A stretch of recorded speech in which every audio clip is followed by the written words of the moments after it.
Al día consumimos una cantidad inimaginable de blogs, videos, imágenes, comentarios. Estamos escuchando todo el tiempo, pero no estamos creando en ningún momento. Somos una generación Wikipedia que con 2 minutos de investigación se siente la más experta en todos los temas. Creemos que sabemos, pero solo conocemos la superficie y la defendemos irracionalmente. Nos encanta la comida rápida, instantánea, y hemos eliminado la cultura del esfuerzo. Nos comemos todo lo que nos pongan en la mesa y vamos en automático. Hemos dejado de pensar para dejarnos llevar. No tenemos ganas de aprender, preguntar e investigar, porque nos basta pensar según como dijo el influencer de moda. Reclamamos que las cosas no cambian, pero no hacemos nada al respecto. No nos gustan nuestras creencias y lo que nos transmiten las antiguas generaciones, pero nos gustaría que esas creencias y esa investigación nos cayera directamente del cielo. Nuestra razón está empolvada y nuestro corazón está confundido. ¿Quién nos salvará? El pensamiento crítico dijo una voz del cielo. Lo único que podemos hacer es pensar 2 veces antes de creer. En la Facultad de Teología me pasó algo muy curioso. Tenía un profesor buenísimo, que era un genio en su área.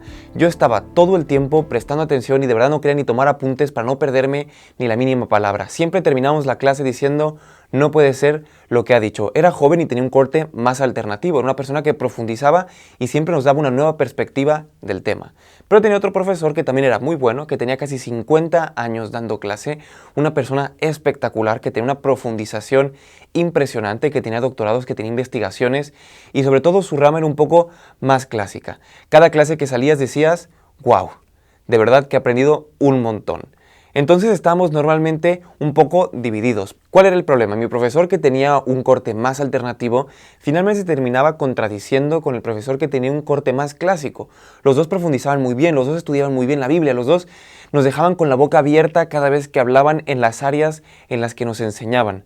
Y finalmente, cuando coincidían en temas, era cuando terminaban contradiciéndose. Una vez, cansados de esto porque no sabíamos qué hacer, porque siempre entramos en conflicto, porque decíamos, ¿a quién le creemos? ¿A la persona que estudia la Biblia, que tiene un doctorado, que es una inminencia, que ha sido totalmente halagado por muchas facultades de teología, que es totalmente un genio? ¿O a la persona que lleva más de 50 años, que tiene un corte clásico que es espectacular?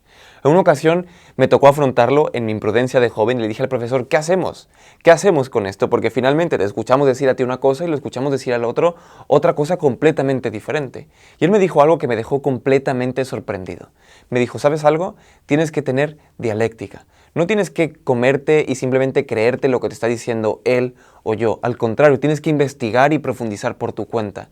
Tienes que extraer lo mejor de uno y de otro y sacar lo bueno de estas dos cosas. Y finalmente es lo que nos enseña la dialéctica. No quedarnos ni con la tesis ni con la antitesis. Sacar la síntesis de las dos cosas. No quedarnos con el tema A ni con el B, sino sacar algo C, que va a ser tu propia conclusiones, tu propio pensamiento y sobre todo tu propia investigación. Eso fue aproximadamente el primer año y me marcó muchísimo para ponerme a investigar. Y me di cuenta que este problema no solamente era mío o era nuestro, de nuestra clase, que nos teníamos 2 profesores muy impresionantes. Pablo ya hablaba de esto y me gustaría mencionarte un texto que es muy bueno, porque primero nos habla de 2 cosas impresionantes. Pablo nos dice, ¿sabes qué? No puedo dirigirme a ustedes como espirituales, sino como inmaduros. Y me llama la atención porque hace 2 comparaciones, espirituales e inmaduros. Después nos dice por qué les llama inmaduros. Porque dice que no pueden asimilar un alimento sólido. Tienen que quedarse simplemente con ese alimento que es completamente como leche.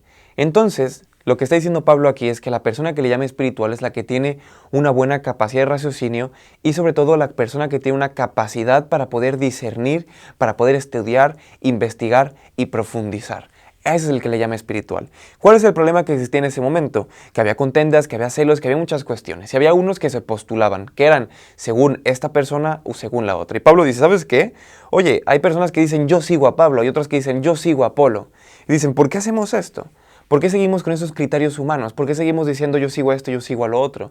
¿No se dan cuenta que simplemente cada uno somos herramienta y que damos una perspectiva diferente de las cosas?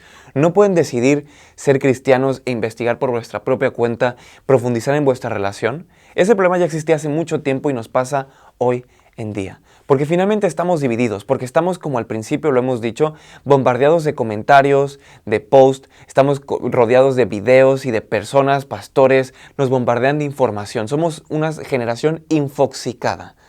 Pero finalmente estamos muy desinformados, porque no queremos hacer las cosas y no queremos comernos por nosotros mismos. Nos gusta comer comida rápida, pero no nos gusta preparar la comida.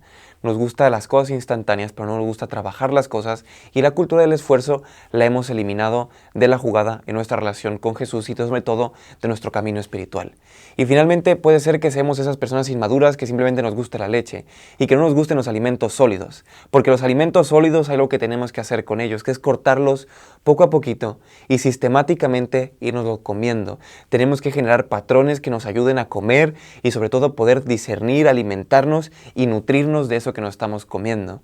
¿Es más difícil el alimento sólido? Por supuesto que sí, pero lo importante es que estemos dispuestos a hacer ese cambio generacional, que nos demos cuenta de que es hora que investiguemos, que dejemos de ser yo pienso según este Instagramer, yo pienso según esta referencia, yo sigo a este super pastor que predica súper bien, yo escucho a este otro, o este ocho ha dicho, y yo en realidad finalmente termino creyendo según lo que dicen las otras personas, pero no profundizo y no investigo. Lo que pasa con eso es que finalmente terminamos siendo muy orgullosos con nuestra identidad Wikipedia. ¿Qué es eso? Finalmente vamos 2 minutos a la Wikipedia y nos sentimos los más expertos en cualquier tema, y no es así. Por lo tanto, lo que yo te propongo es muy sencillo. Piensa 2 veces antes de creer. Piensa 2 veces antes de creerle a tu pastor cuando está diciendo algo. Piensa 2 veces antes de comerte algo que te están diciendo en un libro. Piensa 2 veces antes de creer que tu investigación de 2 minutos es suficiente como para generar una identidad o generar un principio o generar una doctrina. Piensa 2 veces antes de comerte todo lo que te estén dando. Piensa 2 veces antes de que alguien te esté dando simplemente leche. Piensa 2 veces antes de creer. Es muy importante que razonemos, es muy importante que generemos un pensamiento crítico como generación juvenil, porque solo así podemos reclamar ese lugar. En muchas ocasiones nos han dicho, oye Josías, es que en mi iglesia no me hacen caso, oye Josías, es que yo quiero hacer este cambio en mi iglesia, es que Josías, yo quiero hacer lo otro, yo quiero hacer esto. Oye, ¿y sabes cuál es el problema? Que no estamos dispuestos a hacer todo lo que viene antes de generar ese cambio. No estamos dispuestos a reclamar nuestro lugar en la iglesia y decir, ¿sabes qué? Queremos tomar el liderazgo de esta iglesia, porque eso es un esfuerzo muy grande que tendremos que cargar sobre nuestras espaldas de investigación, de profundización. Estamos todo el tiempo intentando cambiar las formas que nos rodean, cuando lo que tenemos que cambiar es el fondo de lo que estamos viviendo en este momento. Cuando estemos dispuestos a cambiar de fondo, es cuando realmente podremos cambiar todas las formas. Tenemos que buscar cambiar desde dentro hacia afuera y no simplemente quedarnos con la superficie. Es muy sencillo cambiar la manera de vestir de una iglesia, es muy sencillo cambiar la manera de comportarse o incluso la conducta, pero es muy difícil cambiar el fondo de una generación que los lleve a cambios perdurables. Pero solamente con un pensamiento crítico, solamente con una dialéctica, donde nosotros escuchemos, analicemos todo, como nos dice Pablo, examinarlo todo y retener lo bueno. Solamente con esa dialéctica de examinarlo todo, de coger lo bueno y retener nuestro pensamiento, nuestro criterio y sobre todo entender que ese pensamiento crítico que nosotros también hagamos es completamente refutable, solamente así llegaremos a cambios que realmente sean perdurables para nuestra iglesia, para nuestro cristianismo y para nuestra vida personal. Es por eso que yo te motivo, primero, en resumen de todo, primero piensa 2 veces antes de creer. Segundo, genera un buen desarrollo y un buen pensamiento crítico. No te creas todo lo que están diciendo y sobre todo contrasta la información, investiga y profundiza por tu cuenta. Tercero y muy importante, dialéctica, escucha, aprende, absorbe, pero no te quedes solo con eso. Al contrario, extrae lo bueno de todo y extrae esas cosas para poder generar tu propio pensamiento, tu propio criterio, tus propias ideas. Cuarto, y lo más importante, por favor, siempre ten en cuenta que lo que tú piensas, que lo que tú crees, que lo que tú has investigado es completamente refutable y alguien más puede contrastarte, dialogar contigo y hacerte cambiar de idea. Es por eso que tenemos que estar siempre abiertos en ese pensamiento crítico de que si nosotros criticamos la idea de los demás, que alguien nos va a criticar la nuestra. Tenemos que estar preparados para defender esa idea, pero sobre todo tenemos que ser humildes para poder aceptar ese cambio. Para que no seamos como estas personas completamente inmaduros que decían yo soy de Pablo, yo soy de Apolo, y podamos ser gente que coma carne sólida, gente espiritual. Esas personas espirituales que piensan, que razonan, que gestionan, que leen la Biblia, que profundizan y que investigan. Muchas gracias por quedarte en este video, muchas gracias por seguir este Antídoto y gracias por seguir el proyecto. Recuerda que nos puedes buscar en Instagram en Antídoto_off, también que nos puedes encontrar podcasts sobre este tema muy interesantes, puedes encontrar viñetas, imágenes y demás. Y sobre todo recuerda que ese es un espacio de diálogo donde queremos hablar contigo, donde queremos estar en contacto y donde queremos ayudarnos mutuamente para aprender, para profundizar y sobre todo para crecer. Muchas gracias y nos vemos hasta el siguiente Antídoto. Hasta luego.